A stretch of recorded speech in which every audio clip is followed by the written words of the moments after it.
Vamos começar então a nossa conversa celebrando o Dia Mundial das Doenças Inflamatórias do Intestino que acontece amanhã.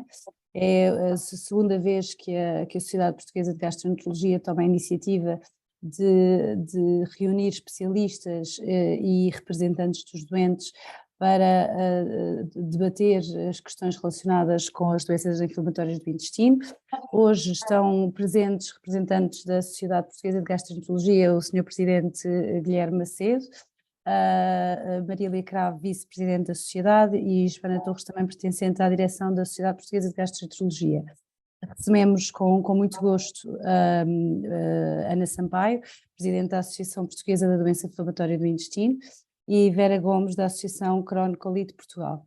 Na próxima hora iremos debater então assuntos que se relacionam com esta doença que afeta cerca de 25 mil pessoas em Portugal, pelo nosso conhecimento. A prevalência é crescente a nível mundial e portanto, vamos hoje conviver com este tema e fazer esta abordagem. Boa tarde a todos. Olá, boa tarde a todos. O meu nome é Marília Cravo, sou gastroenterologista, trabalho no Hospital da Luz de Lisboa. Tenho aqui ao meu lado a professora Joana Torres, que é uma famosa gastroenterologista muito dedicada, é seguramente as pessoas a nível de Portugal que mais percebe de doença inflamatória do intestino.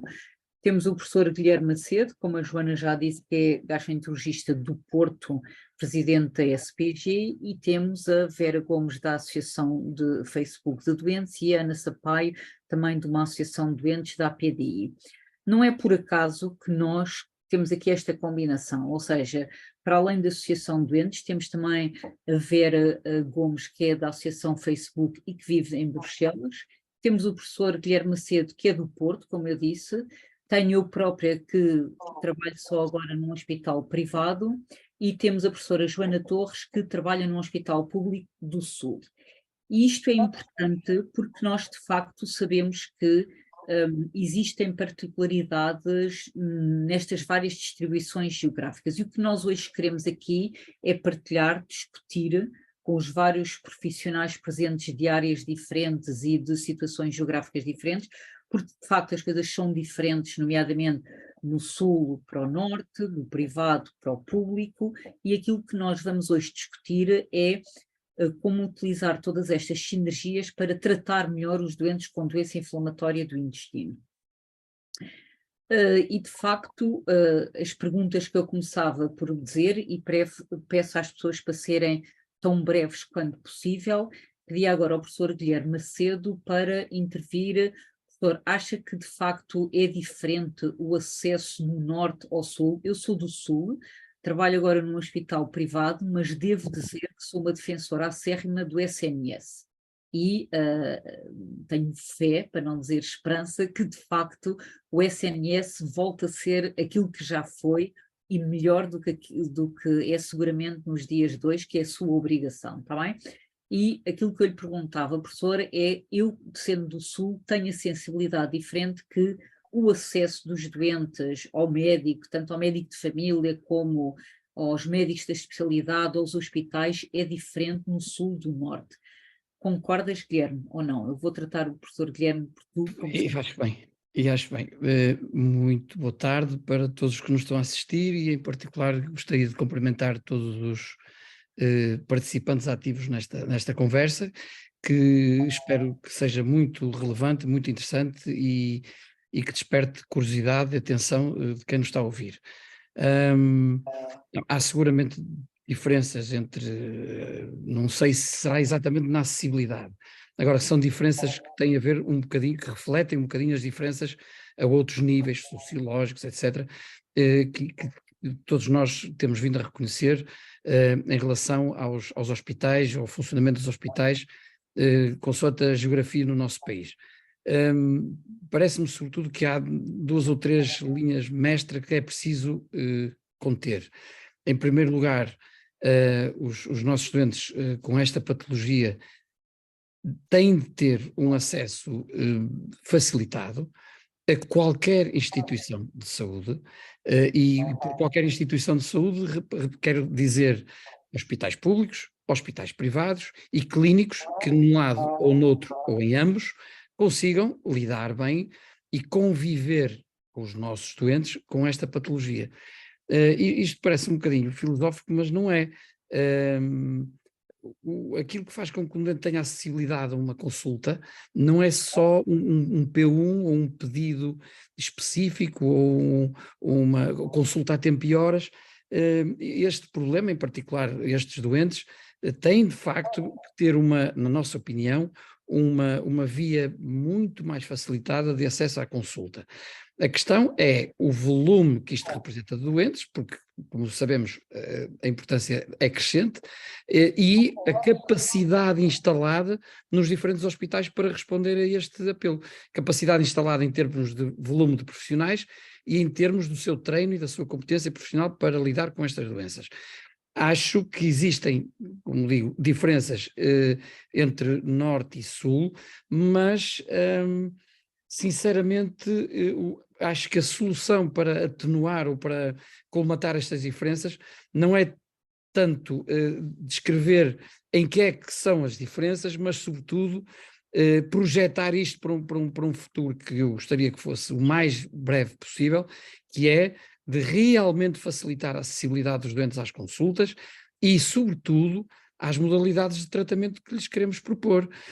Parece-me que fica tudo muito inquinado quando há um filtro indiscutível para uma determinada linha de abordagem.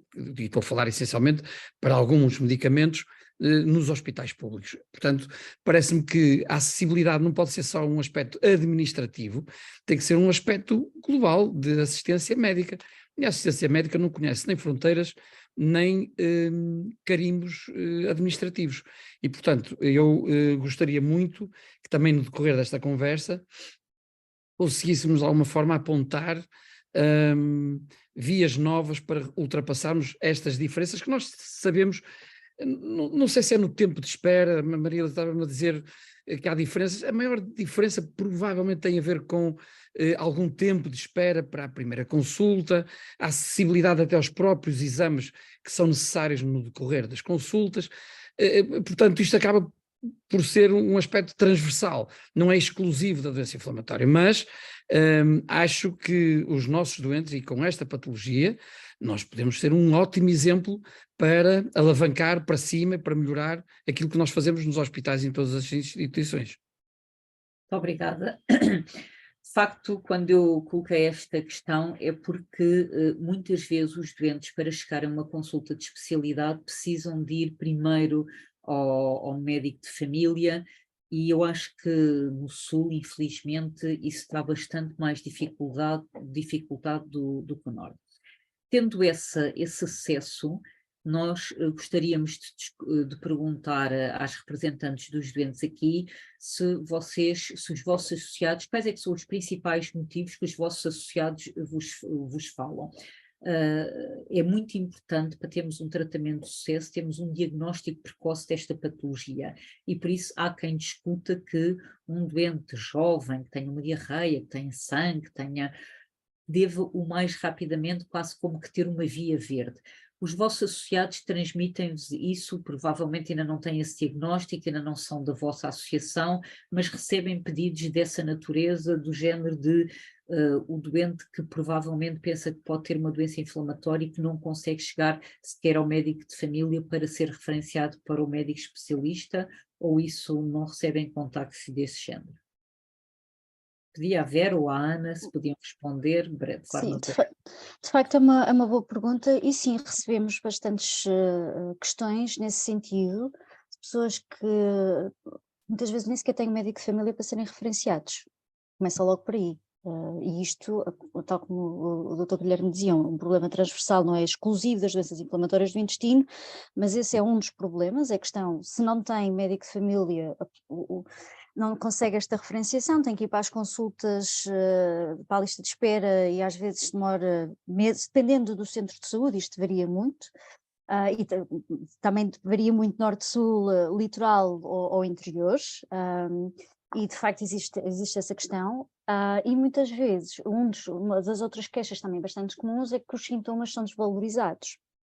Isso é stress, isso é tudo psicológico, isso não é nada assim, e a razão, que nós todos sabemos que o tempo médio para se chegar a um diagnóstico é considerável, e o doente está neste período, neste ano e meio a 2 anos, a sofrer constantemente, a sua saúde física, a sua saúde mental está-se a deteriorar, e que depois, quando finalmente chega a um gastro especialista em doenças inflamatórias do intestino, porque por experiência própria sei que nem todos os gastros dominam de uma forma desejável todo o mundo e toda a panóplia dos protocolos clínicos relacionados com doenças inflamatórias do intestino, portanto também é importante chegar a um gastroenterologista especialista em doenças inflamatórias do intestino. Isto leva muito tempo. O Dr. Miguel Macedo também referia à questão da acessibilidade, e é uma coisa que é muito importante. Eu sei que nós em Portugal temos hospitais públicos e hospitais privados. Podia ser breve, que é para termos... Pronto, então eu depois volto a isto mais tarde, mas isto para dizer que sim, de facto existe esta questão na questão deste primeiro contacto, é a questão de não ter referenciação, e quando se a tem muitas vezes é a questão da desvalorização, e as pessoas de facto procuram-nos imenso por causa disto. Pronto, isso é também um ponto importante, porque o atraso no diagnóstico é tempo para além do doente chegar mais emagrecido, mais enfraquecido, a doença a nível intestinal vai progredindo para tipo de lesões, danos estruturais a nível do intestino que podem ser irreversíveis, e por isso é que a professora Joana Torres tem trabalhado muito nesta área de ser um diagnóstico muito precoce, que é para ainda não haver muita doença, muitas alterações que são irrevertíveis na parede do intestino e elas serem mais facilmente tratáveis. Ana, quer partilhar que ajuda é com os vossos associados, porque é que eles procuram? Realmente nós temos procura. O que acontece nesse caso é o seguinte: nas doenças mais graves, o que acaba por acontecer é o doente acaba por entrar pela urgência, não é, do hospital, pronto, e nesse caso depois é marcada uma consulta de seguimento, geralmente dentro desse hospital, se realmente é detectada uma doença inflamatória intestinal logo à partida. Pronto. Nos outros casos, os que têm médico de família, tendo a referenciação, é relativamente rápido, pronto. Porque eu também gostava aqui de dizer outra coisa, não é rápido marcar no privado.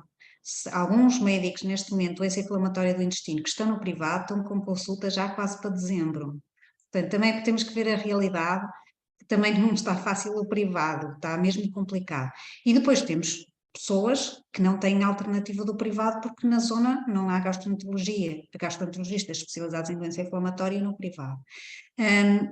Claro que há muitas pessoas que acabam diagnosticadas numa consulta no privado, não é?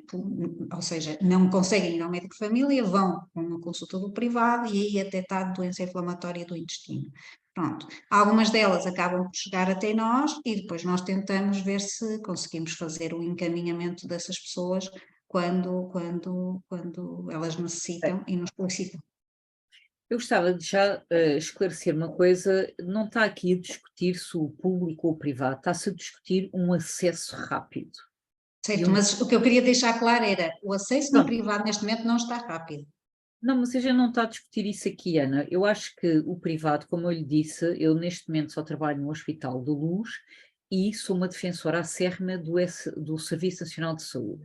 E a maneira como o privado, nesta área e em todas as outras, tem que ser encarado é como uma ajuda ao SNS, como uma ajuda ao público, para aliviar os hospitais públicos dos doentes que têm ADSE ou outros subsistemas ou que têm seguros, está bem? E por isso o que nós estamos aqui a discutir não é de toda essa dicotomia, é de facto, se calhar, as associações de doentes ou as sociedades científicas, como a Sociedade Portuguesa de Gastro, que se fazerem campanhas de sinalizar os sintomas precoces, como nós, aliás, SPG, fizemos o ano passado, para dizer quais é que são, quais uma via verde, as diarreias, o sangue, a perda de peso, pronto, e o doente estar alerta para isso e não estar, como a Vera muitas vezes pensava, é do nervoso, não tem tempo, pronto. E ver se consegue chegar a uma consulta, seja ela onde for, porque não é isso que vai ser discutido hoje aqui. É um diagnóstico precoce, é valorizar as queixas do doente de maneira a quase a criar uma via verde, está bem? Pronto, e por isso fica aqui este apelo, tanto às associações de doentes como às sociedades científicas, das quais eu pertenço, de facto, para cada vez fazermos mais um apelo às queixas precoces do doente, para ele ser encaminhado, seja para o público, seja para o privado, se ele tiver subsistemas, ou a maneira mais rápida, porque não encontrará cuidados, felizmente, de boa qualidade, tanto num número como no outro. Marília, deixa-me dizer, posso só fazer aqui uma sugestão adicional e complementar em relação àquilo que estavas a dizer e que se compreende muitíssimo bem. Eu sou muito favorável à história da via verde para o doente sinalizado já com doença inflamatória. É preciso também dizer que, atendendo a uma certa inespecificidade de alguns sintomas e de algumas formas de apresentação da doença, não deve ser uma prioridade que alguém que tenha esses tipos de sintomas, ou que tenha essa suspeita, ou que tenha essa dúvida, pretender imediatamente ser orientado para aquilo que quase que estavam a dizer, um super especialista. E isso, por vezes, é como se todos quererem entrar num campo de futebol à mesma hora, quer dizer, fica tudo entupido e ninguém entra. A ideia aqui seria proporcionar às pessoas que têm estas dúvidas, a que têm esta inquietação, alguns até têm mesmo a doença, os especialistas próprios da área e os especialistas são da saúde digestiva. De facto, são os gastroenterologistas. Todos. A questão é que, dentro da gastroenterologia e dentro daquilo que são as competências do gastroenterologista, todos têm que ter competência em tratar, diagnosticar, acompanhar pessoas com doença inflamatória. Há circunstâncias, porém, que obrigam a que haja um caminho um pouco mais não digo profissionalizado, mas um pouco mais específico e mais detalhado. Aí sim. Agora, o acesso, de facto, não parece que deva ser apontado, digamos, para aquilo que são os super especialistas, ou é uma designação apenas para ser uma frase rápida, para ser uma palavra que todos entendemos. Porque, apesar de tudo, uma coisa é poder recorrer a 600 especialistas da área digestiva, outra coisa é recorrer a 50, só aí eram 12 vezes menos. Portanto, tem que haver também aqui alguma ponderação para nós compreendermos que interessa-nos sobretudo acompanhar o percurso do doente que suspeita ou que tem doença inflamatória do intestino. E aí há momentos para tudo. E o comentário que há pouco que foi feito em relação à entrada do doente na urgência é completamente verdade, porque infelizmente ainda continuamos a ver que, surpreendentemente, algumas das pessoas até já tiveram um diagnóstico há alguns anos atrás, por razões que não queremos discutir agora, acabam por não ter acompanhamento, desejaram não ter acompanhamento, quiseram até, de alguma forma, evitar a noção ou a percepção de que aquilo é uma doença, enfim, que precisa de um tratamento específico e às vezes um pouco complexo, e depois acabam por entrar na urgência. É, de facto, uma via de entrada e de acesso destes doentes. Agora, para além dessa franja, é preciso, sobretudo, que a nossa comunidade de pessoas que presumem possam ter doença inflamatória, acho que devem recorrer, de facto, a um gastroenterologista. Depois, digamos, nesse diálogo, nesse confronto, no melhor sentido, clínico, a especificidade, a orientação, aí depois pode ser, digamos, orientada num segundo momento, para um segundo ponto. Isto parece-me importante, porque eu não queria que ficássemos com a sensação de que isto é uma porta muito estreita, onde só alguns, enfim, privilegiados, digamos assim, por qualquer razão, é que podem entrar. Não é verdade. Nós queremos que a nossa comunidade de médicos gastroenterologistas, que somos mais de 600 neste momento, esteja completamente capaz de acolher as pessoas que têm esta patologia. Pronto, em relação a isto do acesso, eu acho que por isso está claro que temos que educar tanto os doentes, e antes de eles serem doentes é a população em geral, como também os colegas, não é? E, de facto, para que esse acesso, para que essas queixas sejam valorizadas e se percebe se é ou não uma doença inflamatória e se encaminha então inicialmente para um gastroenterologista e depois um especialista no curto espaço de tempo. Pronto, tendo dito isto e falado do diagnóstico precoce, que é um aspecto muito importante para nós começarmos um tratamento numa fase ainda reversível da doença, eu perguntava agora à professora Joana Torres, de facto, desde que nós temos os biológicos na década de 2000, até agora cada vez nos surgem mais fármacos. Joana, isso achas que nos vem permitir cada vez obtermos mais resultados? Qual é que é também o seguimento destes doentes? Não é preciso só fazer um exame? Explica-nos um bocadinho à população em geral o que é que nós entendemos por treat to target, que é tratar o alvo. O que é que isso quer dizer, Joana? Ok. Olá a todos e obrigada, Ana e à Vera por participarem neste webinar, ou a versão Zoom agora.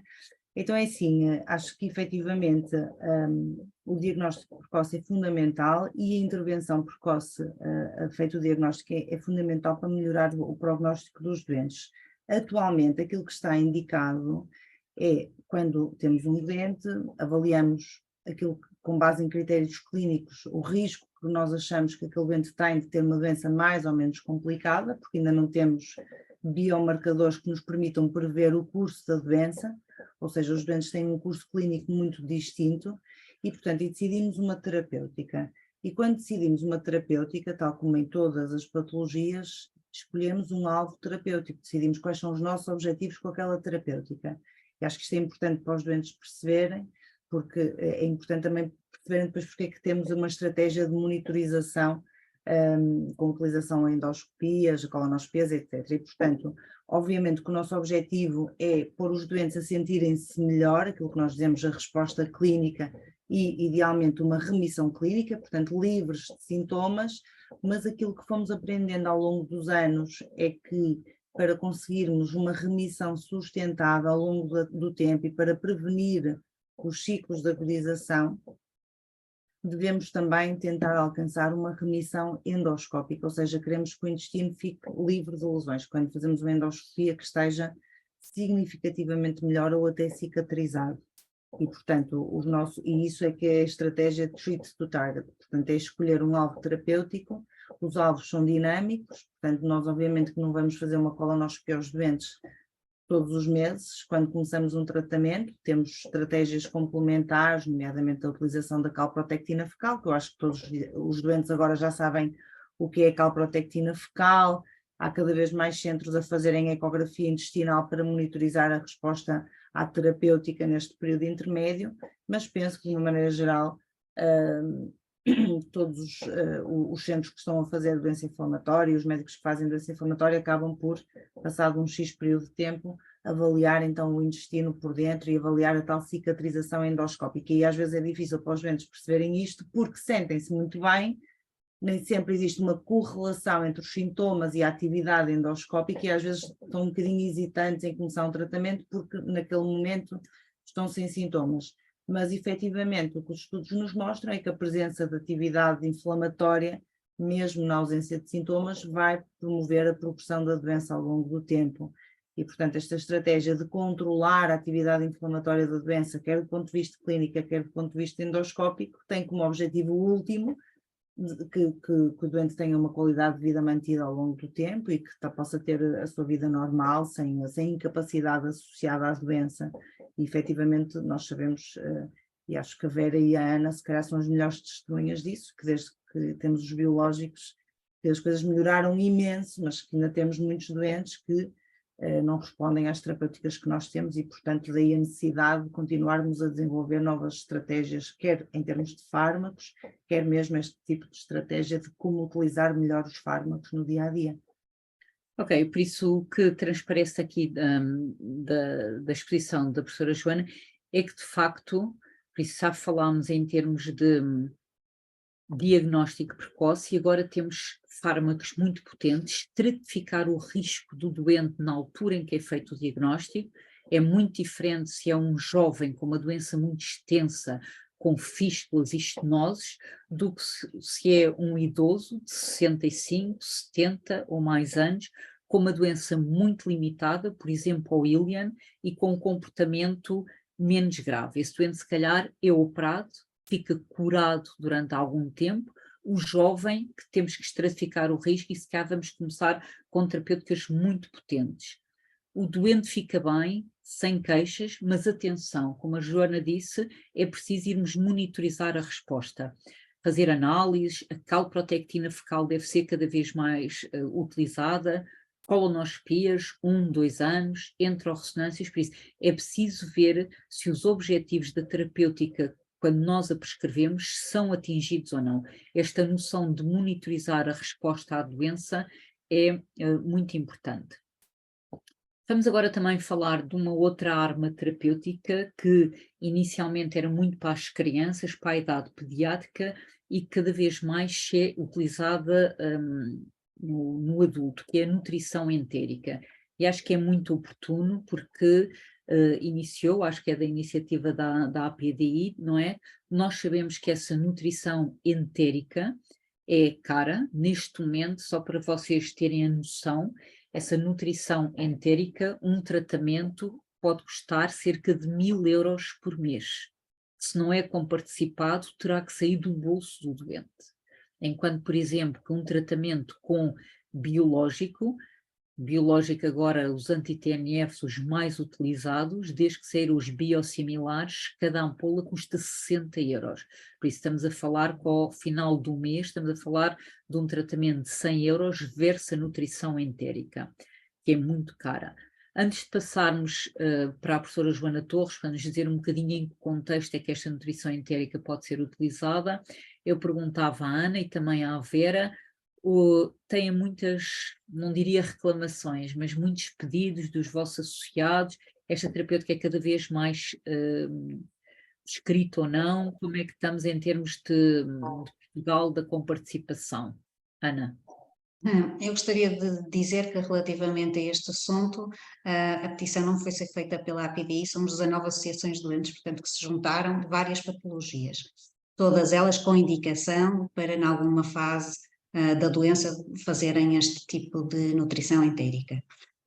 Realmente nós temos notado, nós já sabíamos que na criança isto era muito utilizado, e mesmo nas crianças víamos diferenças entre o norte, o centro e o sul, ou seja, nas crianças do norte tinham acessibilidade a este tipo de nutrição, as crianças do sul, por exemplo, já tinham que pagar este tipo de nutrição, os pais, não é, os familiares. Relativamente aos adultos, nós temos visto um crescimento deste tipo de abordagem, ou seja, nós temos cada vez visto mais doentes a realmente seguirem esta questão da nutrição entérica. E eu penso, mas a professora Maria Lacrava é uma especialista nisso, por isso dirá, que se calhar haveria muitas vantagens para alguns doentes numa fase inicial em que estão com uma doença mais em crise, perderam muito peso, ter logo a possibilidade e o acesso a este tipo de nutrição, não é? E que se calhar permitir-lhes, por exemplo, mais rapidamente ingressarem no mercado de trabalho e não estarem tanto tempo de baixa, muitas vezes, não é? Porque realmente há uma energia, algo que se pode aqui recuperar. Realmente é muito cara, há pessoas que nos pedem ajuda para tentarmos, pronto, nós sabemos alguns locais pronto, onde o preço é mais reduzido e vamos dando essa informação, mas é muito caro, não tenho acesso a toda a gente. E depois há outro perigo maior, nós deparamos com alguns casos de pessoas que faziam compras na internet deste tipo de produtos, e às vezes compras em sites que a segurança não está garantida, não é? E nós estamos aqui a falar de produtos pronto, que são para tratamento da sua saúde, portanto está aqui em causa também este tipo de segurança. Para além disso, sabemos que Portugal é dos únicos países europeus onde esta nutrição não é comparticipada, portanto em quase todos os outros é comparticipada. Queria então aproveitar, temos aqui a Vera, que vive num país da Comunidade Europeia, como Portugal também é, que é em Bruxelas. Os doentes belgas têm acesso a este tipo de terapêutica mais facilmente? É comparticipada? Como é que é, Vera? De facto, têm acesso a este tipo de suplementos na farmácia comunitária, tal como aqui, mas com um valor muito mais aceitável. E muitas vezes aquilo que acontece é que os pacientes em Portugal encomendam em farmácias online na Bélgica porque é cerca de 3 vezes menos o preço de comercialização aqui em Portugal. Portanto, estamos a falar de diferenças significativas.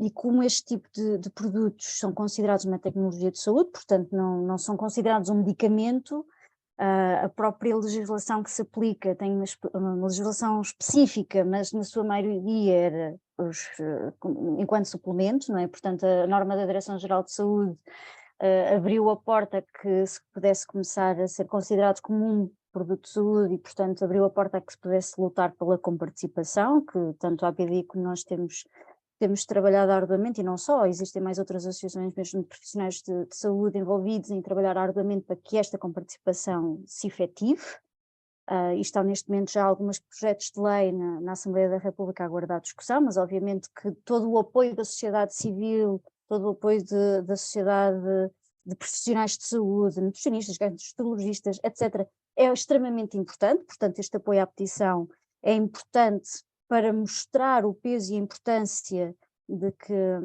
da comparticipação e no acesso. Tal como a Ana estava a dizer, há pessoas que fazem mesinhas caseiras, ou então que simplesmente, em vez de fazerem as doses completas, cortam pela metade porque não conseguem pagar. Ok. E, portanto, de facto, estas diferenças a nível europeu também existem e são consideráveis. Pronto, por isso fica aqui mais uma partilha de que, de facto, noutros países aos quais os doentes têm acesso a formas de terapêutica que em Portugal não se percebe porque é que atingem estes valores exorbitantes, não é? Peço desculpa. Joana, há determinados contextos, nomeadamente, por exemplo, a doença ligeira ou às vezes a doença muito grave, os centros do Louvain, por exemplo, estão a fazer estudos em que esta nutrição entérica é utilizada eventualmente como adjuvante. Queres-nos dar aqui a tua opinião sobre o papel? Achas que é de facto muito importante isto ser comparticipado e poder ser utilizado? Eu aprendi nutrição entérica a utilizar nutrição entérica com a professora Marília, mas posso dar a minha opinião. Claro que assim, é o que está indicado nas crianças para induzir a remissão, em vez dos corticóides, porque os corticóides têm um impacto negativo nas crianças, portanto, é uma pena que efetivamente haja pais que não conseguem pagar este método de indução, que tem muitos benefícios. Nós, efetivamente, já utilizamos há muito tempo nos adultos, frequentemente em situações de desnutrição, frequentemente como ponte para cirurgia. E aquilo que nós aprendemos foi que efetivamente a nutrição tem um papel importante, é um adjuvante, funciona como um anti-inflamatório. Portanto, as pessoas melhoram imenso os parâmetros inflamatórios, adquirem peso, melhoram as suas proteínas, etc.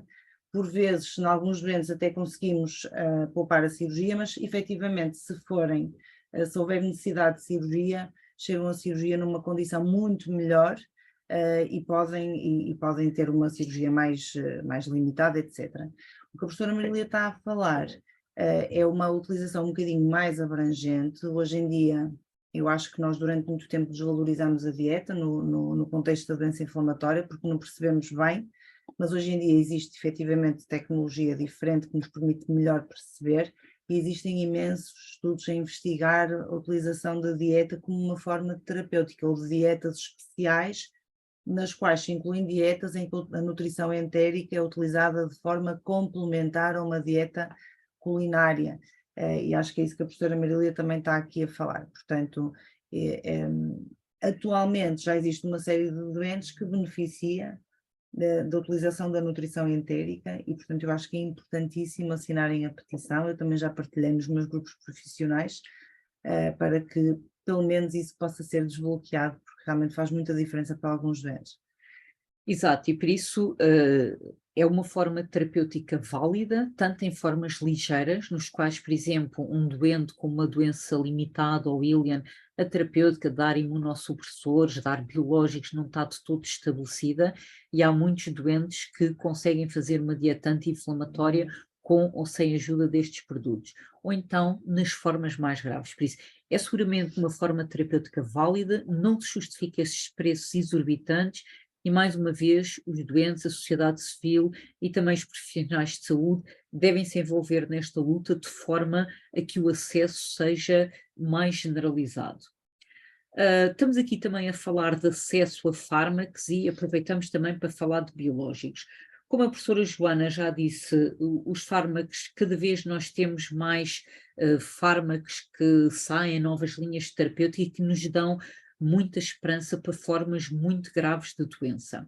Os primeiros biológicos já surgiram agora há mais de 20 anos e, como eu vos disse, já apareceram os biosimilares e por isso os anti-TNFs, que é o infliximab, o adalimumab, têm neste momento um preço reduzido e por isso nós acreditamos que formas de doença moderada a grave deva muito provavelmente, logo precocemente, ser utilizado com estes fármacos cujo preço não é de facto nada enorme como era inicialmente e cada vez, felizmente, que esta baixa de preço, a saída, a perda das patentes, a utilização dos biosimilares vem-nos permitir uma utilização muito maior deste tipo de fármacos para um grupo muito maior de doentes.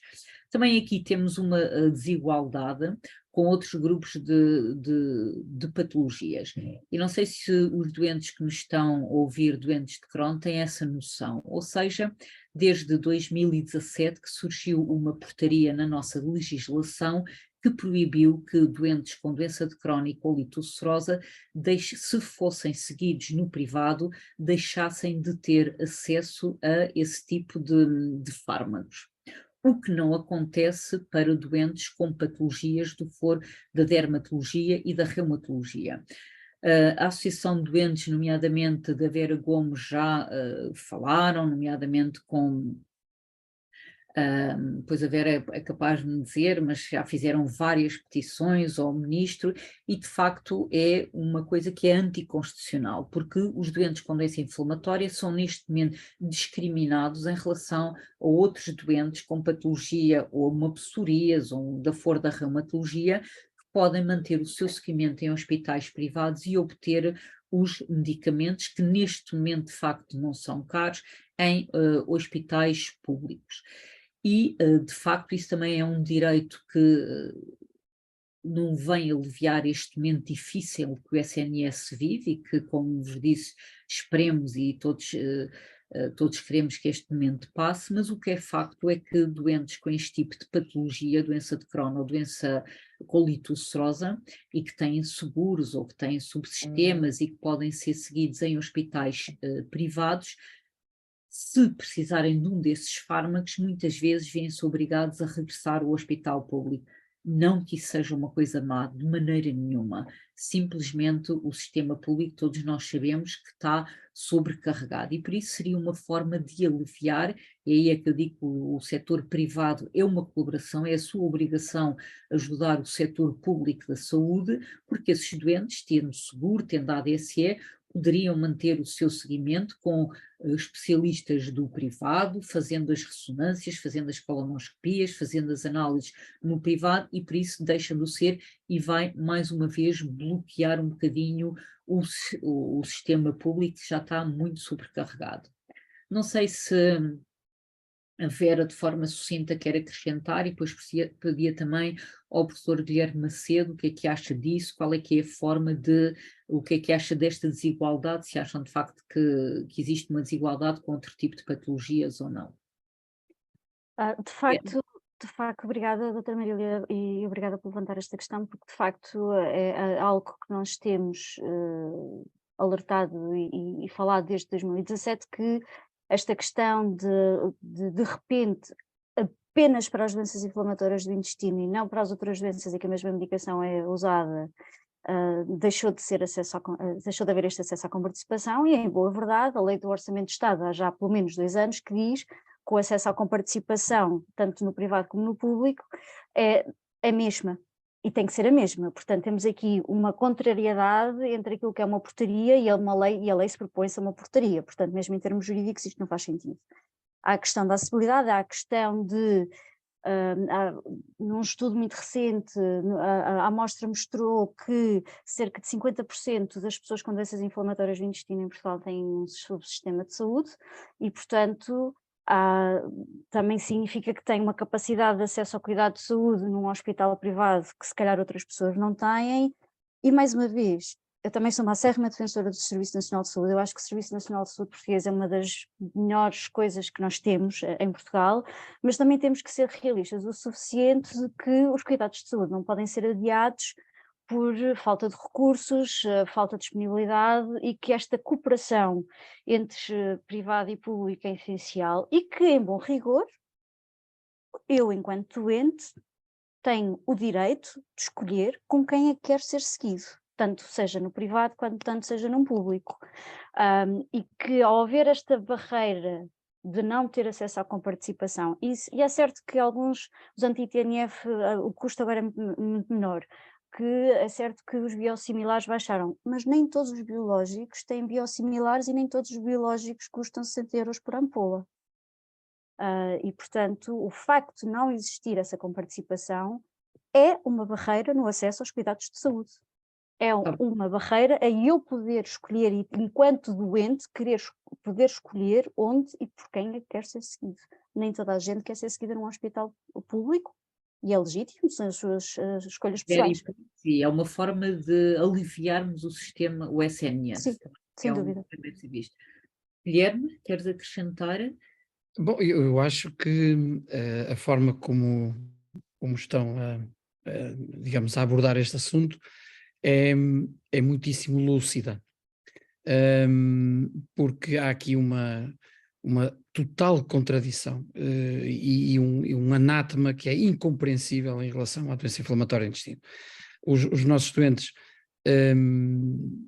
podiam e deviam ter uma possibilidade de não só de escolher, digamos, as equipes melhores para os poderem tratar, seja em que setor, digamos, da saúde se encontrem, porque não pode haver aquela noção que nós quase todos os dias ouvimos, de que perante os doentes, sobretudo quando nos vemos em circunstâncias privadas, que o receio destes doentes é como é que vou agora rapidamente para o hospital, porque só no hospital é que eu tenho, no hospital público é que eu tenho os medicamentos a que posso recorrer. Isso parece-me uma enormíssima injustiça, inconstitucional, ainda para mais, e portanto é completamente surpreendente como é que ao longo destes anos, e embora, como a professora Marília também sabe, fizemos várias tentativas para sensibilizar, digamos, a tutela no sentido de corrigir esta desigualdade, porque é uma desigualdade, embora tenha havido algumas promessas, alguns avanços, em conversações, não passaram disso mesmo. E eu acho que é um momento de, uma vez por todas, conseguirmos dobrar, digamos, esta resistência completamente anacrónica a que os doentes possam ter, de facto, acesso à medicação que precisam. Quem é que vai prescrever? Não é uma pessoa qualquer, não é eu sei que há uns anos atrás, quando este assunto começou a ser ventilado, porque isto há muitos anos que é injusto, criou-se o mito de que estes fármacos eram extraordinariamente complexos e só em situações, olha, os tais super especialistas é que poderiam fazer essa prescrição. Isso é um erro grave, porque embora todos saibamos que a medicação tem a sua complexidade e as suas necessidades, digamos, antes da sua prescrição, é evidente que quem trata estes doentes são equipes, são médicos individualmente, mas são equipes que estão vocacionadas para estes tratamentos. Ora, nenhum tratamento é proposto à revelia de uma decisão que seja validada, olha, mas não seja pelas comissões de farmácia terapêutica dos hospitais, mas há sempre uma validação, há sempre um segundo nível de validação, digamos assim, para a utilização destes fármacos. Portanto, em termos de segurança, em termos da capacidade de prescrição, isso estaria completamente seguro, mas quando nós falamos nas equipes, também sabemos neste momento que o país está equipado no sistema privado também de equipes que são capazes de colaborar e de proporcionar aos nossos doentes os melhores tratamentos possíveis. Não há nenhuma razão neste momento realista eu até diria mais humana, que justifique que haja esta total discrepância de acessibilidade. Ainda para mais quando vemos gritantemente esse exemplo, outros doentes relativos a outras especialidades, como a reumatologia ou a dermatologia, têm esse acesso garantido. Portanto, é completamente incompreensível esta situação que se passa. Pronto, esperemos que seja desbloqueada, mas fica aqui mais uma área em que a sociedade civil, os doentes, os profissionais de saúde e todos podemos ajudar um pouco a desbloquear, não é? Ou seja, não só a nutrição entérica, mas também muito em termos dos biológicos, dos fármacos serem acessíveis e de facto o privado poder ajudar no tratamento destes doentes. Pronto, eu acho que nós abordámos, eu vou deixar uma última pergunta para a professora Joana. Acho que abordámos vários pontos importantes no sentido de melhorar o resultado destes doentes. Um é as queixas precoces, criarmos vias verdes para que os doentes cheguem sem ser pela porta da urgência, porque em geral vão à urgência quando já têm meses ou anos de doença, mas terem acesso a um médico de família que os encaminha para um gastroenterologista que não precisa de ser um super especialista e que seguramente saberá valorizar as queixas. Quanto mais precoce for o acesso do doente, mais precoce é o diagnóstico, melhores são os resultados do tratamento. Outra parte que existem muitas estratégias de tratamento, cada vez com fármacos mais eficazes, e é importante nós fazermos a estratificação do doente e tratarmos depois de acordo com o objetivo, que era o objetivo do tratamento, tá bem? E os doentes perceberem que têm que fazer exames, sejam análises, sejam colonoscopias, sejam ressonâncias, para ver se o objetivo inicialmente proposto pelo médico está a ser atingido ou não. Depois, o acesso tanto aos biológicos como à nutrição entérica, que é uma arma muito poderosa, ainda muito cara, e que também deve haver uma reclamação, uma luta da sociedade civil, dos profissionais, para que de facto os doentes possam ter estes produtos de nutrição entérica a um preço que seja compatível com a sua compra.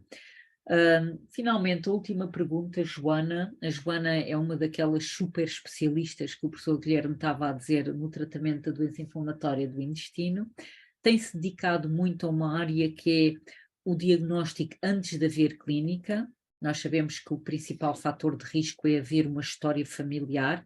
Temos hoje aqui seguramente associados que têm filhos estão ainda saudáveis e que se interrogam: os meus filhos vão ter esse risco de ter uma doença de Crohn como eu ou não, o que é que eu posso fazer para isso?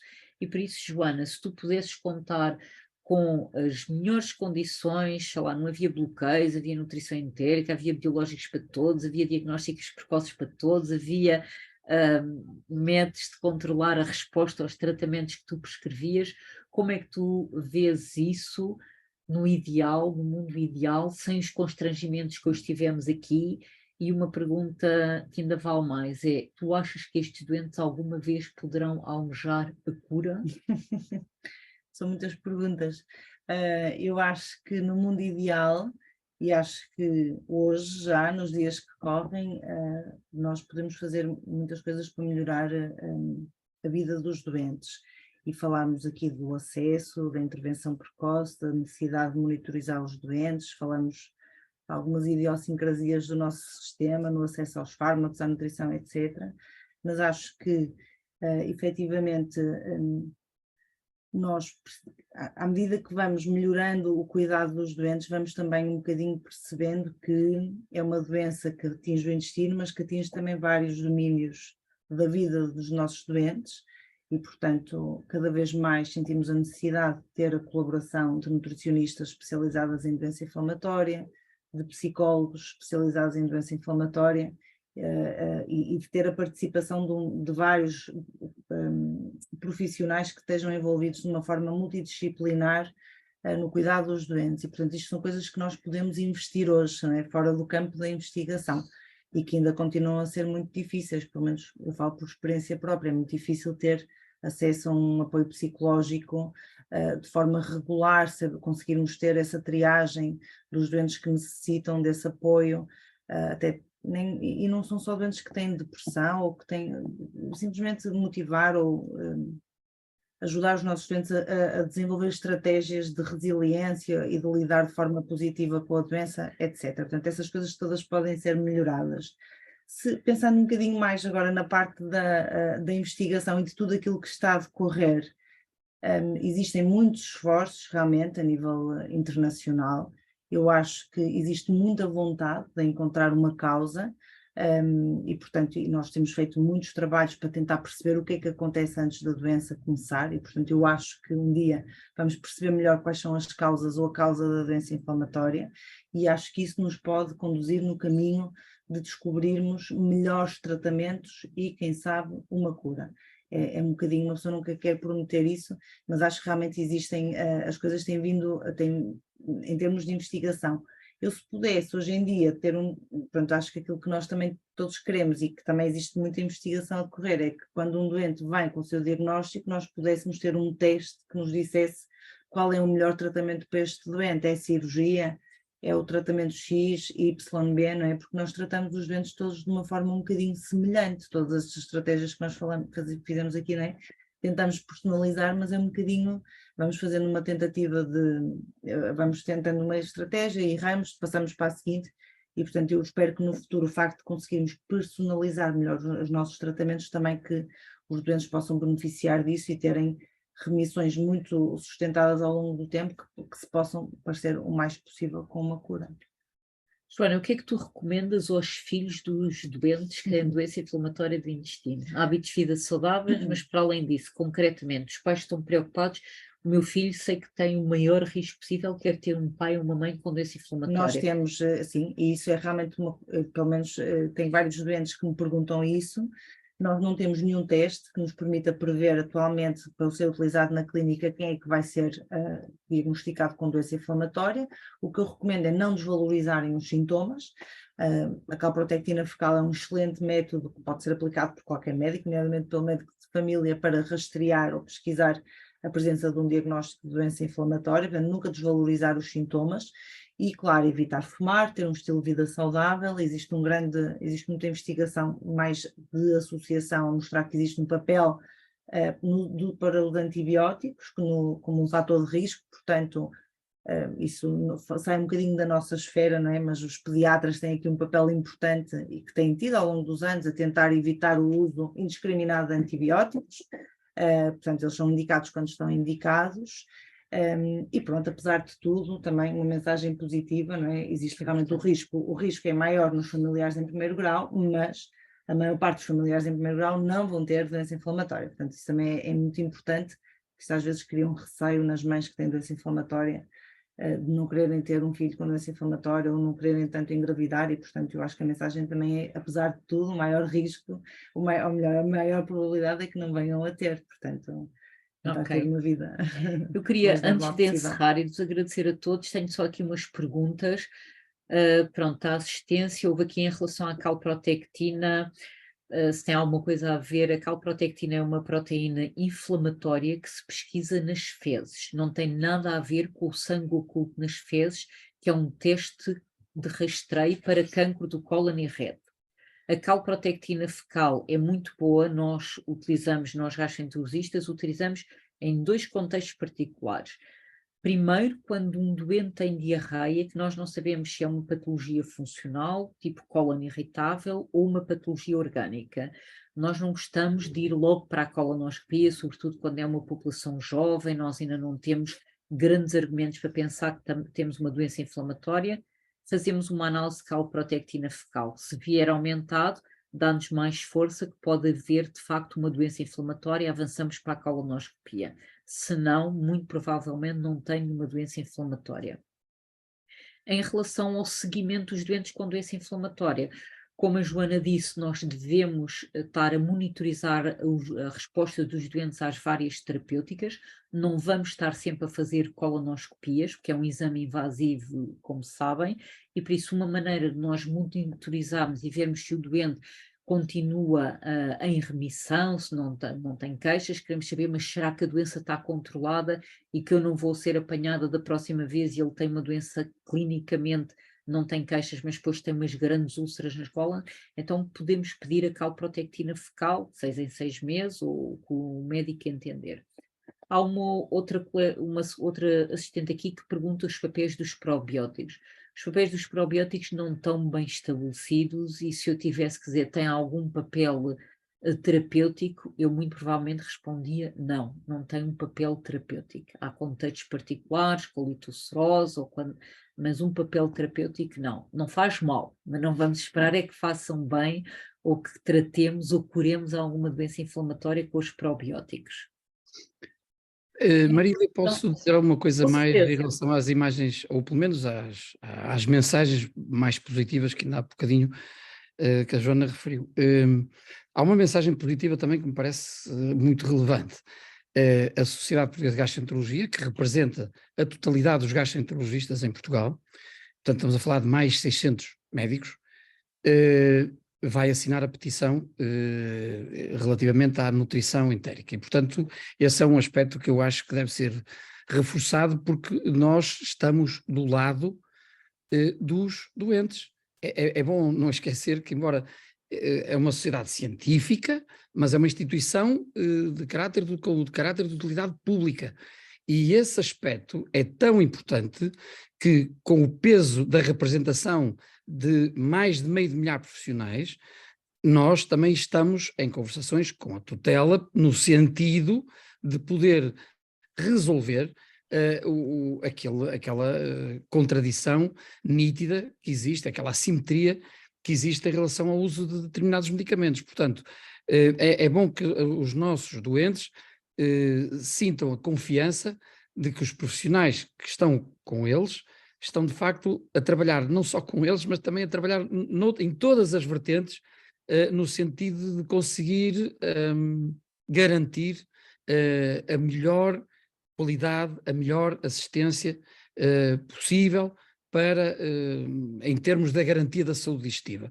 E isso parece muito importante que seja aqui dito, porque representando, como disse, mais de 600 profissionais, estamos todos envolvidos nesse processo.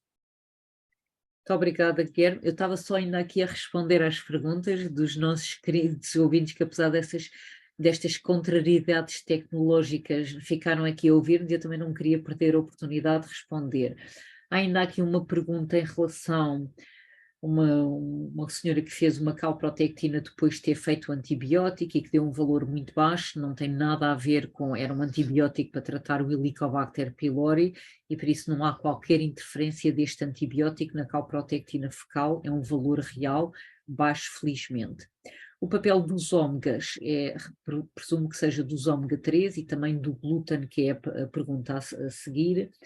Para além da nutrição entérica exclusiva, há chamadas dietas anti-inflamatórias, que algumas nutricionistas, eu digo algumas, sabem fazer, está bem?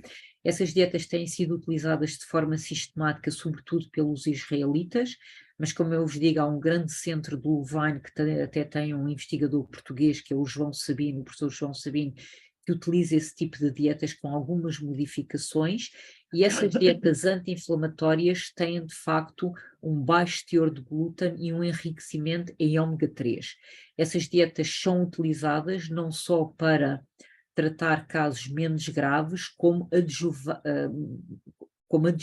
em doentes que têm doenças graves, que fazem biológicos, fazem outro tipo de terapêuticas e que poderão fazer nutrição entérica parcial e ou esta dieta anti-inflamatória, em que o glúten é baixo, a lactose também, é sobretudo carnes brancas, peixe e com, por isso, alto teor de ômega 3, está bem? Não sei se respondi aqui.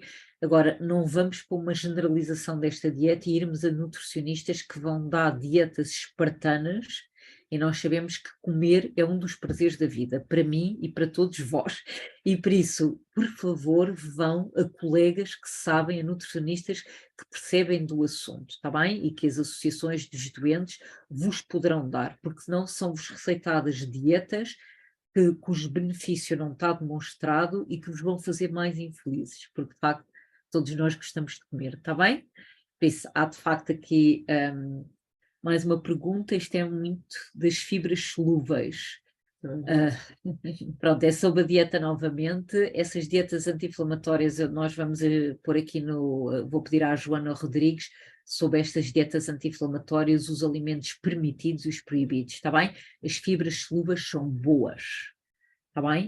Mesmo as insolúveis, as fibras insolúveis fermentadas pela nossa microbiota vai dar ácidos gordos de cadeia curta, butirato, que é o principal metabolito das células do intestino, está bem? E por isso fibras são boas para o intestino. A única exceção é quando o doente tem uma doença estenosante, sobretudo o William. Aí as fibras insolúveis não estão recomendadas, mas as solúveis têm, está bem? E com este papel sobre a dieta, desejo-vos um bom jantar. Nós também vamos fazer a mesma coisa aqui em casa. E muito obrigada por terem assistido. E, Guilherme, muito obrigada pela tua presença aqui. Agradecia muito às representantes da Associação de Doentes, tanto a Ana Sampaio como a Vera Gomes. Muito obrigada. Obrigada, Joana. E muito obrigada àqueles que tiveram a paciência para estar presentes connosco. E bom jantar a todos. Muito obrigada. Obrigada. Muito obrigada.